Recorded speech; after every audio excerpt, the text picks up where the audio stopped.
Hello everyone, কথা সিরিয়ালে আজকের পর্বে আপনারা দেখতে পাবেন শুরুতেই চিকি মাফিনকে বলে, তাহলে আমাদের মা বাবা আমাদের মা বাবা। তখন মাফিন বলে, হ্যাঁ সত্যি আমি খুব খুশি। চিকি বলে, কথা মা কষ্ট পেয়েছে। তখন মাফিন বলে, আমরা রোজ হোমওয়ার্ক করব, তাহলে কথা মা হ্যাপি হবে।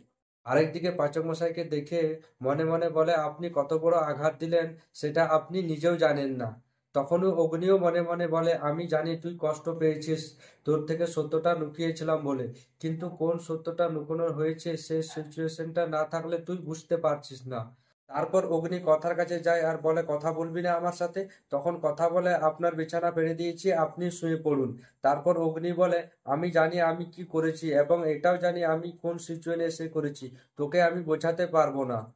তার আগে চ্যানেলটাতে নতুন হয়ে থাকলে অবশ্যই একটা লাইক দিয়ে চ্যানেলকে সাবস্ক্রাইব করে নেবেন।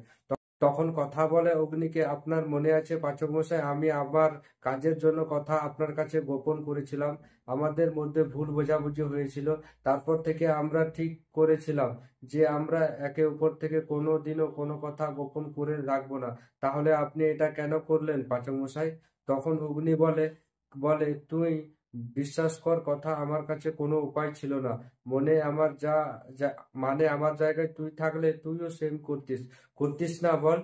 আমি তো বাড়ির সবার সামনে কি হয়েছে কি ঘটেছিল সব বললাম। এরপরে তুই অভিমান করে থাকবি আমার কাছে? আজ তুই বিছানা আলাদা করছিস, কালকে তুই রুম আলাদা করবি? এভাবে অগ্নি বলে কথাকে।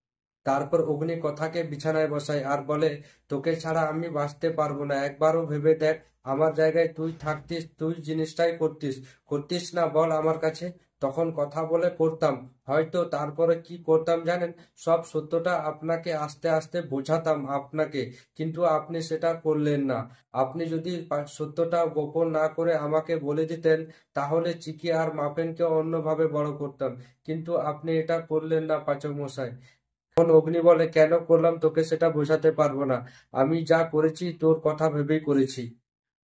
তখন অগ্নি বলে, কেন করলাম সেটা তোকে বোঝাতে পারবো না, আমি যা করেছি তোর কথা ভেবেই করেছি।